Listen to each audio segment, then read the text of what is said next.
মানে অ্যাক্টিং করার জায়গাটা আরও বাড়িয়ে দেয়। যে আমরা যখন কোনো মুভি করি, নাটক করি, কোনো বিজ্ঞাপনের কাজ করি, যেটাই করি না কেন মিডিয়া রিলেটেড, সেখান থেকে যদি আমাদের অ্যাওয়ার্ড দেওয়া হয়, আপনারা যদি অ্যাওয়ার্ডের আয়োজন রাখেন, কোনো নায়িকাকে কিংবা অভিনেত্রীকে অভিনেতাকে অ্যাওয়ার্ড দেন, তখন আরও আমাদের অভিনয় করার জায়গাটা আরও মানে বেড়ে যায়, আরও বেশি করে খুব ভালো করে মনোযোগ দিয়ে অভিনয়টা করতে ইচ্ছে করে। আপু এবারকে ঈদে অনেকগুলো সিনেমা এইভাবে ওখানে সমালোচনা করলেন সিনেমা, একটু শাকিব খানকে নিয়ে একটু জানতে চাই আপনার কাছে। আসলে আসলে মিডিয়া পার্সন বললেও দোষ, না বললেও দোষ। তারপরেও আমার কাছে মনে হয়েছে যেহেতু কিং খান বলে কথা, কিং খানকে তো সরাসরি বলতে পারবো না সামনাসামনি, কিংবা ওনার সাথে আমার দেখা করাটাও হবে কি না আই ডোন্ট নো, কারণ তার সাথে আমার কখনো কাজ হয় নাই। তো আমি কিং খানের উদ্দেশ্যে বলবো যে কিং খানের অবশ্যই গল্পটা দেখে কাজ করা উচিত, তার কস্টিউম ডিজাইন, তার হেয়ার, তার সব কিছু এভরিথিং মাথায় রাখা উচিত, কারণ তার আর ভুল করার কোনো জায়গা নেই। উনি ভুল করে এসেছে এই 5 বছর, গত অনেক ধামাকা সে মানে সিনেমা আমাদের উপহার দিয়েছে।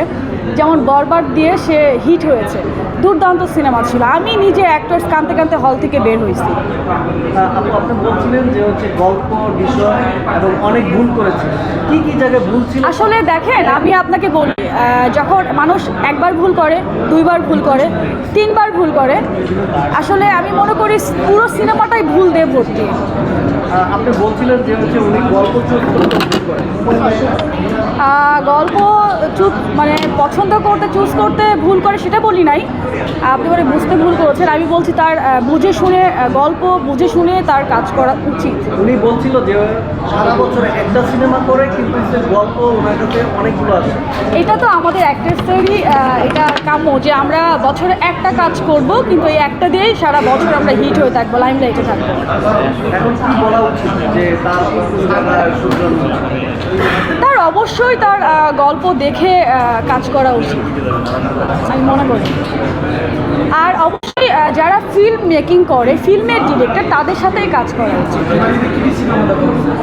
এবার ঈদে আমি ফার্স্ট কিং খানেরই সিনেমা দেখেছি, কিং খান বলে কথা, শাকিব খান বলে কথা। তো তার সিনেমাটাই ফার্স্ট দেখেছি, দেখে আমি খুবই ডিসঅ্যাপয়েন্টেড, আবার মন খারাপ হয়ে গেছে যে উনি কী করেছে। এটা আসলে ওনারও দোষ না, যে ডিরেক্টর সেই হয়তো মেকিং করতে ভুল করেছে। আর তারপর সেকেন্ড যেটা দেখেছি রায়হান রাফি ভাইয়ার প্রেশার কুকার, দুর্দান্ত মুভি। একটা হিরো ছাড়া যে নায়িকা বেস গল্প এত সুন্দর হতে পারে, আমি নিজেও হিরো ছাড়া রিয়েলিস্টিক গল্প করেছি। আমার ফার্স্ট ফিল্ম ছিল নুরু মিয়া ও তার বিউটি ড্রাইভার। তো রিয়েলিস্টিক গল্পগুলো আমার খুবই ভালো লাগে। প্রেশার কুকার আমার খুব ভালো লাগছে, দুর্দান্ত গল্প।